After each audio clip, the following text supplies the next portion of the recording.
Social media ভোটবাহিনী নির্ভর, propaganda নির্ভর, মিথ্যাচার ও মুনাফিকির যে রাজনীতি সংস্কৃতি, অনেক সেই ছাত্র সংগঠনের শীর্ষ নেতৃবৃন্দ স্ট্যাটাস দিচ্ছে আমরা নাকি নির্বাচন চাই না, মিডিয়া ট্রায়ালের চেষ্টা করছে।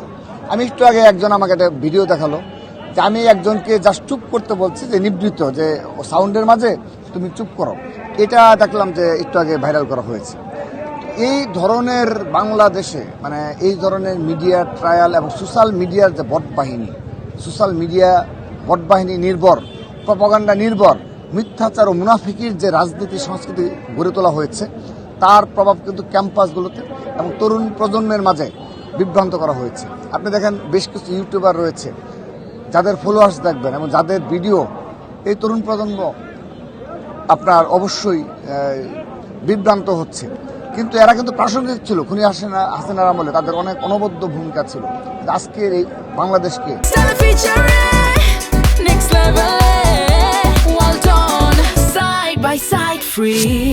তারা অস্থিতিশীল করতে চায় এবং একটা অস্থিতিশীল বাংলাদেশ তারা উপহার দিতে চায়, এবং তারা একটা সুষ্ঠু গণতান্ত্রিক প্রক্রিয়ায় নির্বাচন হবে জাতীয় সংসদ, সেটি তারা কখনো চায় না। এবং সর্বশেষ যেটি বলছিলাম, শাহজালাল বিজ্ঞান ও প্রযুক্তি বিশ্ববিদ্যালয় কেন্দ্রীয় ছাত্র সংসদ নির্বাচন নিয়ে, সেই নির্বাচনে তারা সেই সেম সেটআপে রয়েছে যে তাদের অনুগত ভিসি, তাদের অনুগত প্রক্টর, তাদের অনুগত নির্বাচন কমিশন সহ, অর্থাৎ বিগত 5টি বিশ্ববিদ্যালয়ে যে ধরনের হয়েছে সেই ধরনের সেটআপ এবং ওএমআর মেশিন সেটআপ সহ, এবং মব ক্রিয়েট করার জন্য এবং মিডিয়া এবং আপনার সোশ্যাল মিডিয়াকে বিভ্রান্ত করার জন্য, বিশ্ববিদ্যালয়ের শিক্ষার্থীদের বিভ্রান্ত করার জন্য যে ধরনের উপাদান প্রয়োজন, এলিমেন্টস, সব কিন্তু তারা অলরেডি করে ফেলেছে।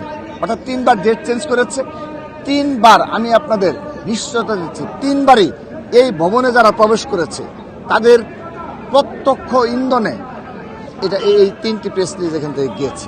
তো কেন ভাই 3টি প্রেস রিলিজ কেন যাবে ভাই?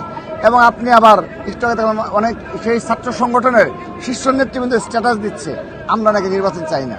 এটা তো সকাল থেকে বললাম যে এই ধরনের মুনাফেক, তাদেরকে বলা হয় মুনাফেক। আমরা যতদিন বেঁচে থাকবো তাদেরকে মুনাফেক হিসেবে আখ্যায়িত করবো, এই কারণে যে তারা বিগত 15.5 বছর সেই মুনাফেকি রাজনীতি করে গেছে। এবং আজকের দিনে আমরা সকালে যে ধরনের বর্ণনা করেছি, তারা ঠিক সেম স্টাইলে সোশ্যাল মিডিয়ায় প্রতিক্রিয়া দেখিয়েছে। অর্থাৎ প্রতিটি ছাত্র সংসদ নির্বাচনের আগে তারা এই ধরনের মিথ্যাচার করে।